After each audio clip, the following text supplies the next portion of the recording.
இந்த ஞாயிறு ஒரு விசேஷித்த ஞாயிறு. ஏனென்றால் இந்த ஆண்டு முழுவதும் தேவன் உங்களுக்கும் எனக்கும் உங்கள் குடும்பத்துக்கும் எனது குடும்பத்துக்கும் நமது சபைக்கும் நமது நாட்டிற்கும் செய்த நன்மைகளுக்காக நன்றி செலுத்துவதற்காக கூடி வந்திருக்கின்றோம். ஹல்லேலூயா, ஹல்லேலூயா. எனவே தேவன் இதுவரை என்னை நடத்தி வந்தார். அதனால் இந்த ஆண்டின் இறுதி ஆராதனையில் கலந்து கொண்டு என் தேவனுக்கு நான் நன்றி பலி பீடம் கட்டுவேன் என்று வாஞ்சையோடு தாகத்தோடு கட்டாயத்தோடு வந்திருக்கின்ற உங்களை நான் வாழ்த்துகிறேன், வரவேற்கிறேன். வேதத்தில் ஒரு வசனம் உள்ளது, கர்த்தரை தேடுகிறவர்களுக்கோ ஒரு நன்மையும் குறைபடாது. அந்த வார்த்தையின் பிரகாரம் கர்த்தர் உங்களை ஆசீர்வதிப்பாராக. ஹல்லேலூயா. இந்த ஆராதனை ஒரு தற்பரிசோதனை ஆராதனை. இந்த நாளிலும் நாம் தியானத்துக்கென்று தெரிந்து கொண்ட சங்கீதம் 60வது அதிகாரம். சங்கீதம் 60 பழைய ஏற்பாட்டில் 706வது பக்கம். இது தாவீது மெசபதோமியா தேசத்து சீரியரோடும் சோபா தேசத்து சீரியரோடும் யுத்தம் பண்ணின போது யோவாப் திரும்பி உப்பு பள்ளத்தாக்கிலே ஏதோமியரோடு 12,000 பேரை வெட்டின போது அவன் சாட்சியை விளக்கும் 6 நரம்பு கிண்ணறத்திலே போதிப்பதற்காக பாடின ராக தலைவனுக்கு ஒப்புவித்ததுமான மிக்தாம் என்னும் சங்கீதம். இந்த சம்பவம் ஒரு மிகப்பெரிய சம்பவமாக காணப்படுகிறது. எனவே இவற்றை நான் விளக்கி கூறினால் நேரம் போதாது. இது 1 நாளாகமம் 18வது மற்றும் 19வது அதிகாரம், 2 சாமுவேல் 8வது அதிகாரம் மற்றும் 2 சாமுவேல் 10வது அதிகாரம். இதில் இந்த நிகழ்வு குறிப்பிடப்பட்டுள்ளது. இந்த சங்கீதம் மொத்தம் 12 வசனங்களை உடையது. இது விசேஷமாக தாவீது எப்பொழுது பாடினார் என்றால், சீரியரோடு யுத்தம் பண்ணும்போது இஸ்ரவேல் தேசத்தின் மீது ஏதோமியர் படையெடுக்க காத்து கொண்டிருந்தார்கள். ஆனால் அதற்கான சூழ்நிலை, அதற்கான சந்தர்ப்பம் அவர்களுக்கு கிடைக்கவில்லை. காரணம் தாவீது. ஆனால் அந்த தாவீது சீரியரோடு யுத்தம் செய்து கொண்டிருக்கிறார் என்ற செய்தி ஏதோமியருக்கு சென்றதனால் ஏதோமியர் இஸ்ரவேல் தேசத்தின் மீது படையெடுத்து செல்கின்றார்கள். அப்போ ஏதோமியர் இஸ்ரவேலை படையெடுத்து வருகிறார்கள் என்ற செய்தி தாவீதுக்கு யுத்த களத்திலே வந்து சொல்லப்படுகின்றது.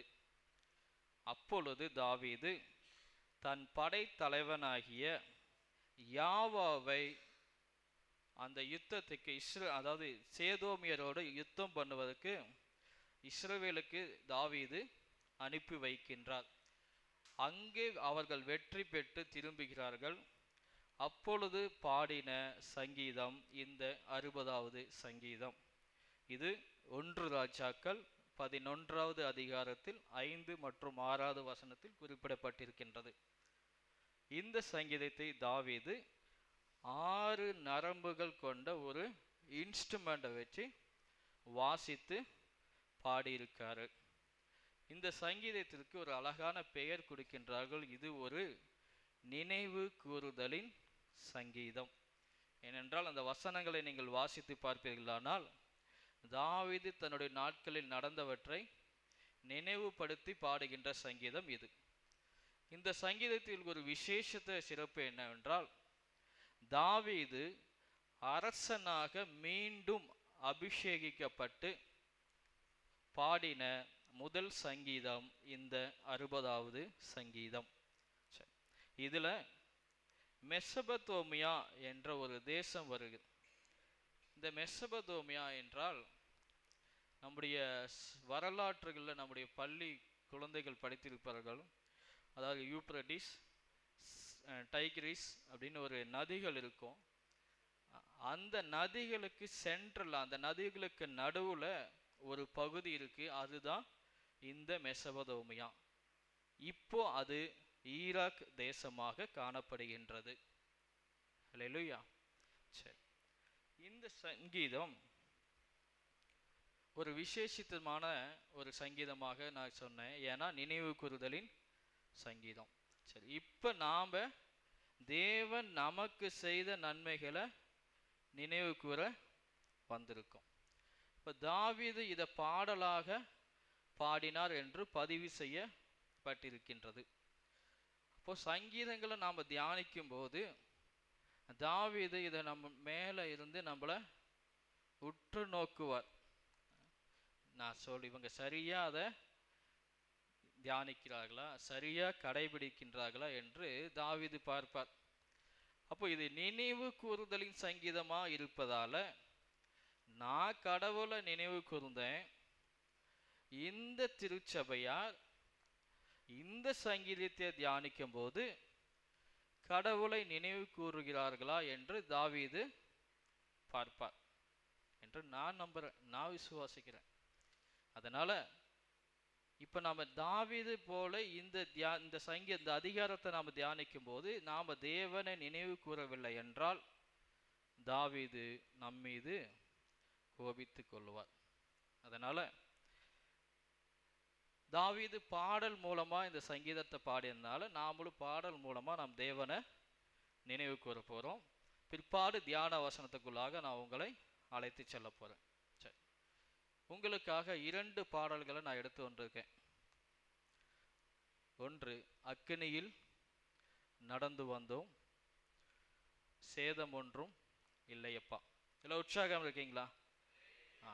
இரண்டாவது பாடல், நானும் என் வீடும் என் வீட்டாருமோ ஓயாமல் உமக்கு நன்றி சொல்லுவோம், எபினேசரே எபினேசரே என்ற பாடல். எந்த பாடலை பாடி நாம் தேவனை நினைவு கூறலாம்? உங்கள் சாய்ஸ்.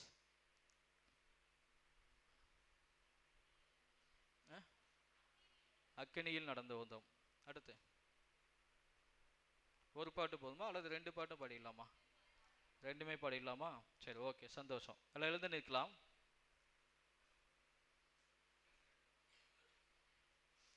இப்போ நம்ம என்ன செய்ய போறோம்னா குடும்பமா ஒன்றிணைய போறோம். ஃபேமிலியா வாங்க வாங்க, எல்லாம் ஃபேமிலியா ஆட் பண்ணுங்க.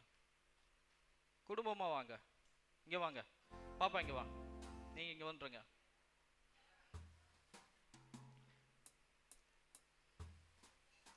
எல்லாம் உங்க ஃபேமிலியா நில்லுங்க.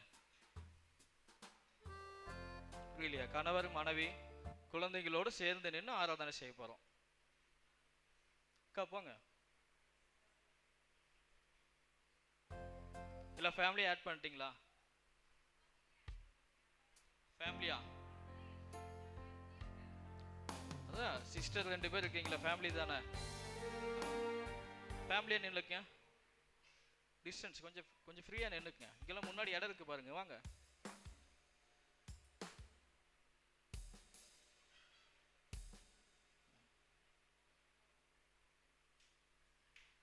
வாங்க, இங்க வாங்க, முன்னாடி வாங்க. சப்போஸ் உங்கள் குடும்ப அங்கத்தினர் வரவில்லை என்றால் உங்கள் அருகாமையில் அவள் இருப்பதாக கற்பனை செய்து கொள்ளுங்கள். அல்லேலூயா. உங்கள் குடும்ப அங்கத்தினரோடு மாத்திரம் இணைந்திருங்க, மற்றவங்களோடு இணைய வேண்டாம். தயவு செய்து மற்றவர்களோடு இணைந்து நிற்க வேண்டாம். ஒவ்வொருவரும் உங்கள் குடும்ப அங்கத்தினரோடு மாத்திரம் இணைந்து நில்லுங்கள். ஒருவேளை உங்கள் குடும்ப அங்கத்தினர் வரவில்லை என்றால் உங்கள் அருகில் அவர்கள் நிற்பதாக கற்பனை செய்து கொள்ளுங்கள். இந்த ஆண்டு முழுவதும் தேவன் உங்கள் குடும்பத்தை நடத்தி வந்ததற்காக, உங்களுடைய தேவைகளை சந்தித்ததற்காக, உங்கள் வாழ்க்கையில் அவர் செய்த நன்மைகளை எண்ணி பார்த்தவர்களாக இப்பொழுது நாம் அவருக்கு நன்றி சொல்ல போகின்றோம், நினைவு கூற போகின்றோம். நம்முடைய வாழ்க்கையில நம்ம அக்கினியை கடந்து வந்தோம். எதையோ பெரிய பிரச்சனைகள், அக்கினி போல ஒரு பிரச்சனை, வியாதி, வறுமை, கொடுமை, கண்ணீர், கவலை, இதையெல்லாம் கடந்து வந்தோம். ஆனா எந்த சேதமும் வராம அவர் நம்மளை காப்பாத்திருக்கார். அல்லேலூயா. தண்ணீரை கடந்து வந்தோம், ஆனா நாங்க மூழ்கி போகல. செங்கடலை கடந்து வந்தோம், எங்களுக்கு செம்மையான பாதை தந்தீங்க. நாங்க எரிகோவை கடந்து வந்திருக்கின்றோம். எங்கள் வாழ்க்கையில அநேக கோலியாத்தினுடைய சத்தங்களை நாங்க கேட்டு கடந்து வந்திருக்கின்றோம். எனவே இந்த வருடம் முழுவதும் நீங்க எங்க பாதுகாத்தீங்கப்பா, உமக்கு நன்றி என்று சொல்லி நாம் தேவனை ஆராதனை செய்வோமா?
சோதனையா உடவிடப்பட்டோமையா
ஹல்லேலூயா. இன்னும் உற்சாகமாக பாடணும்.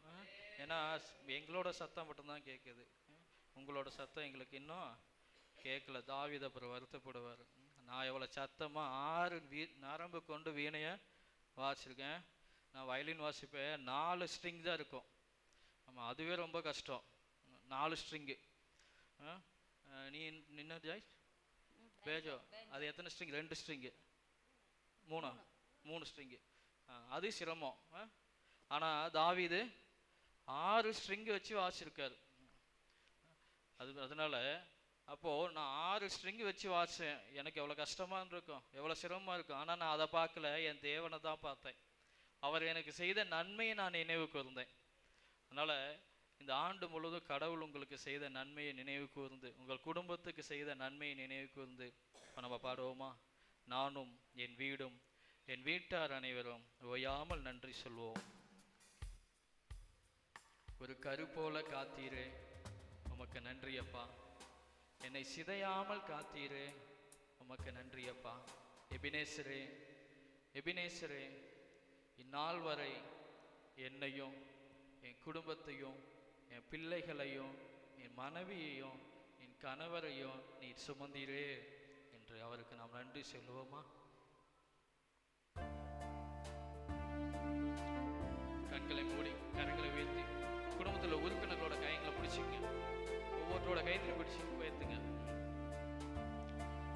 நானும் என் வீடும் என் வீட்டார் அனைவரும் ஓயாமல் நன்றி சொல்வோம். நானும் என் வீடும் என் வீட்டார் அனைவரும் ஓயாமல் நன்றி சொல்வோம். ஒரு கரு போல காத்தீரே நன்றி, சிதையா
குடும்பத்தை கரு போல காத்தீரே, உமக்கு நன்றி.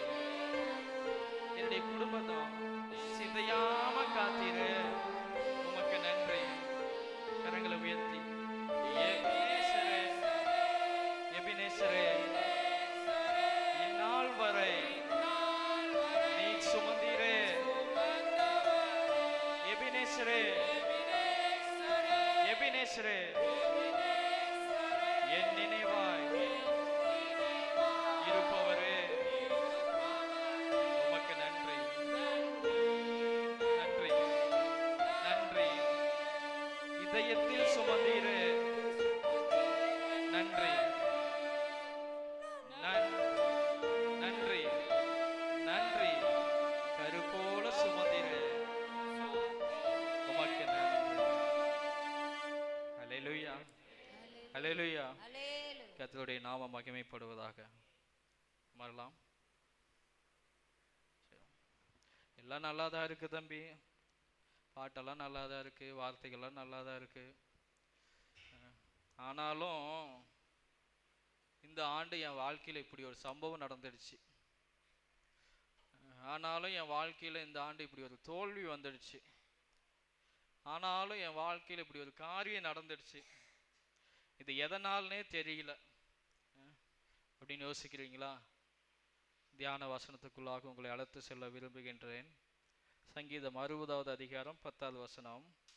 எங்கள் சேனைகளோடு புறப்படாமல் இருந்த தேவரீர் அல்லவோ, எங்களை தள்ளி விட்டிருந்த தேவரீர் அல்லவோ. ஹல்லேலூயா. தாவீது தேவனை பார்த்து சொல்றாரு, எங்கள் சேனைகளோட நீ புறப்படாம இருந்த தேவன். ஆனா என்னன்னா, சேனை தங்குற இடத்துல தேவன் தங்கி இருக்காரு.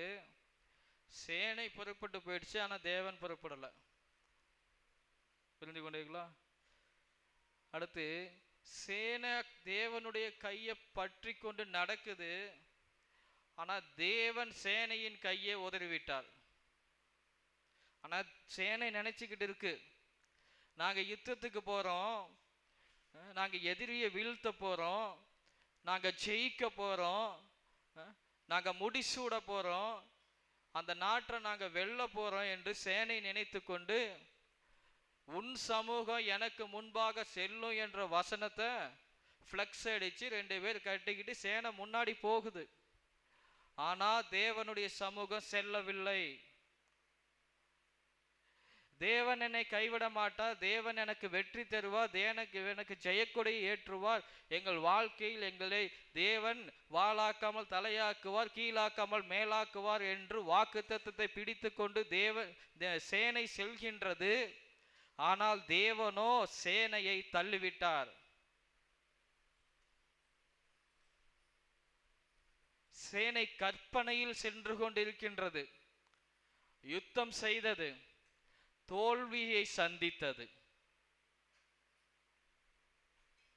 இன்னைக்கு நம்முடைய வாழ்க்கையில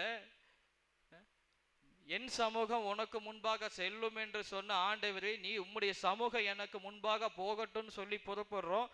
ஆனாலும் ஏதாவது ஒரு விபத்துக்கள் ஆபத்துக்கள் நமக்கு நேரிடுகின்றது. நான் தேவனுடைய கையை பற்றி பிடித்து கொண்டிருக்கின்றேன். ஃபெவிக்விக் போட்டு ஒட்டின மாதிரி தேவனுடைய கையை நான் பிடிச்சிருக்கேன். அப்படி என்று நம்ம வாழ்க்கையை நகர்த்துகின்றோம். ஆனால் அநேக இடங்களில் தடுமாறி விழுகின்றோம். காரணம், அவர் உங்களுக்கு முன்பாக செல்லவில்லை, உங்கள் கைகளை அவர் உதறிவிட்டார். ஆனால் நாமோ தேவன் எனக்கு முன்பாக செல்றார், நான் தேவனுடைய கரத்தை பற்றி கொண்டேன் என்று வாழ்ந்து கொண்டிருக்கின்றோம். ஏனென்றால், வாசிப்போம் 4வது வசனம். சத்தியத்தின் நிமித்தம் ஏறும்படியாக உமக்கு பயந்து நடக்கிறவர்களுக்கு ஒரு கொடியை கொடுத்தீர். அல்லேலூயா. அப்போ யாரு வெற்றி கொடியை பிடிப்பாங்க, யாரு ஜெய கொடியை பிடிப்பாங்கன்னா சத்தியத்தின்படி ஏறணும். அல்லேலூயா. நாம இன்னைக்கு வாழ்க்கையில ஏறி கொண்டிருக்கின்றோம். நம்முடைய வாழ்க்கை பயணம் மேலே நோக்கி ஏறிக்கொண்டிருக்கின்றது, உன்னதத்தை நோக்கி ஏறிக்கொண்டிருக்கின்றது. ஒரு இடத்துல ஏணியை வைத்து விட்டு ஒரு கபோர்டில் ஒரு பொருளை எடுக்க நம்ம மிகவும் சிரமப்பட்டு மேலே ஏறி பார்த்து அந்த கபோர்டை ஓப்பன் பண்ணால் நாம் வைத்த பொருள் வேற கபோர்டில் இருக்கும். அப்போ நம்ம அதுக்காக ஏறின பிரயாசம் விருதா. அதனால ஏணி எந்த சுவற்றில் சாற்றி வைக்கப்பட்டிருக்கிறது என்பதை கவனிக்கணும். நான் ஏறுகின்ற ஏணி சரியான கபோர்டில் சாத்தி வச்சிருக்கேனா, எனக்கு தேவையானதை நான் எடுக்க போறேன், அந்த கபோர்டு இருக்க இடத்துல என் ஏணி சாத்தி வச்சிருக்கா, அதை நாம் கவனித்து பார்க்கணும். அப்படி இல்லாமல் நம்முடைய விருப்பம் போல ஏதாவது ஒரு சுவற்றின் மீது ஏணியை சாத்தி வைத்து விட்டு நாம் மேலே ஏறும் என்றால் நாம் ஏறுகின்ற, நாம் படுகின்ற எல்லா பிரயாசங்களும் விருதா. எனவே கவனமுடன் நம்முடைய வாழ்க்கையில் நாம் ஏற வேண்டும். கவனமுடன் நம்முடைய வாழ்க்கையை நாம் நகர்த்த வேண்டும். அது மட்டுமல்ல, உமக்கு பயந்து நடக்கிறவர்களுக்கு நீ செய்யக்கூடிய தருவீர். அல்லேலூயா. இன்னைக்கு நாம வாழ்கின்ற வாழ்க்கை, நாம நகர்த்துகின்ற வாழ்க்கை, நாம பேசுகின்ற வார்த்தைகள், நம்முடைய செயல்கள், நம்முடைய எண்ணங்கள், நம்முடைய சிந்தனைகள் தேவனுடைய வார்த்தைக்கு பயந்தவர்களாக நாம நடக்கணும். அதை விட்டுட்டு நம்முடைய விருப்பம் போல, நம்முடைய சித்தம் போல, நம்முடைய சுய எண்ணத்தின் போல உறவு சொல்றாங்க, குடும்ப உறுப்பினர்கள் சொல்றாங்க, கணவர் சொல்றாங்க, மனைவி சொல்றாங்க, பிள்ளைகள் சொல்றாங்க, அப்படி என்று உலகத்தாரின் வார்த்தையை கேட்டு தேவனுடைய வார்த்தைக்கு பயப்படாம நீங்க நடப்பீர்கள், ஆனால் தேவனுடைய சமூகம் உங்களுக்கு முன்பாக செல்லாது. அல்லேலூயா. அது மட்டுமல்ல, 11வது வசனம், இக்கட்டில் எங்களுக்கு உதவி செய்யும் மனுஷனுடைய உதவி விருதா. இவன் ஜெயிக்கிறதுக்கு, சேனையோட யுத்தம் பண்றதுக்கு தன் கூட இருக்கிற மனுஷனை நம்பி போனான். என்கிட்ட இத்தனை படைபலம் இருக்கு, இவ்வளவு ஆயுதங்கள் இருக்கு, நான் ஜெயிச்சுட்டு வந்துடுவேன் அப்படின்னு போனான். அதனால தேவன் அங்கேயே தங்கிட்டாரு. நீ போய் ஜெயிச்சுட்டு வாப்பா, உங்ககிட்ட மனுஷன் இருக்கானே, உறவு இருக்கு, சொந்தக்காரங்க இருக்காங்களே, நண்பர்கள் இருக்காங்களே, நீ போ, தாராளமா போ, நான் உன்னை தடுக்க மாட்டேன். தேவனும் செல்லவில்லை, அவருடைய கையையும் விட்டுட்டார். நீ இஷ்டம் போல போ. யுத்தம் செய்வது போல தோன்றும், எதிரிகளை வீழ்த்துவது போல தோன்றும், ஆனால் ஜெயம் சத்துருவுடையது. காரணம், நீங்கள் மனுஷனை நம்பினதனால். இந்த ஆண்டில உங்கள் வாழ்க்கையில ஏற்பட்ட தோல்விகளுக்கு இதுதான் காரணம். அல்லேலூயா. ஒன்று, சத்தியத்தின்படி நடக்காதது. இரண்டாவது, தேவனுக்கு பயந்து நடக்காதது. மூன்றாவது, மனுஷனை நம்பினது. கண்களை மூடி செபிப்போம். எங்களை நேசிக்கின்ற எங்கள் நல்ல தகப்பனே, ஆண்டவரே, இப்பொழுதும் இந்த வேத வார்த்தையின் மூலமாக நீர் எங்களோடு பேசின உமது கிருபைக்காக நன்றி செலுத்துகிறோம். ஆண்டவரே, நாங்கள் இந்த ஆண்டில் கடப்பதற்கு நீர் எங்களுக்கு பாராட்டின ஸ்லாக்கியத்துக்காக நன்றி செலுத்துகிறோம். எங்களுடைய வாழ்க்கையில் உம்முடைய சத்தியத்தின்படி நடக்காமல், உமக்கு பயந்து நடக்காமல், மனுஷனை நம்பினதால் நாங்கள் சந்தித்த தோல்விகளையும் நாங்கள் நினைவு கூறுகிறோம். கர்த்தாவே, நீர் அவற்றையெல்லாம் எங்களுக்கு தயவாய் மன்னித்தருளுங்கப்பா, மன்னித்தருளும். ஆண்டவரே, இந்த ஆண்டு முழுவதும் நாங்கள் பிரயாசம் செய்தோம், ஆனாலும் ஒரு மீனும் அகப்படலை. காரணம், நாங்கள் வலையை வீசின இடம் தவறானது. இந்த ஆண்டு முழுவதும் நாங்கள் எவ்வளவோ கஷ்டப்பட்டோம், எவ்வளவோ உழைத்தோம், எவ்வளவோ கண்ணீர் சிந்தனோம், ஜெபம் செய்தோம், ஆனால் எங்களுடைய தேவை சந்திக்கப்படாமல் இருந்ததுக்கு காரணம், நான் வலையை வேறு பக்கமாக வீசிவிட்டேன். எனவே என் படகுல, என் குடும்ப படகுல நீங்க வாங்க, நீங்க சொல்லும்படி நான் வலைய விரிக்கிறேன். என் குடும்ப படகு அமிழத்தக்கதான ஆசீர்வாதங்களை இந்த புதிய ஆண்டில் எனக்கு கட்டளையிடுங்க. எங்களை அதற்காக உமக்கு நன்றி செலுத்துகிறோம். இயேசுவின் நாமத்தில் ஜெபிக்கிற நல்ல பிதாவே, ஆமென்.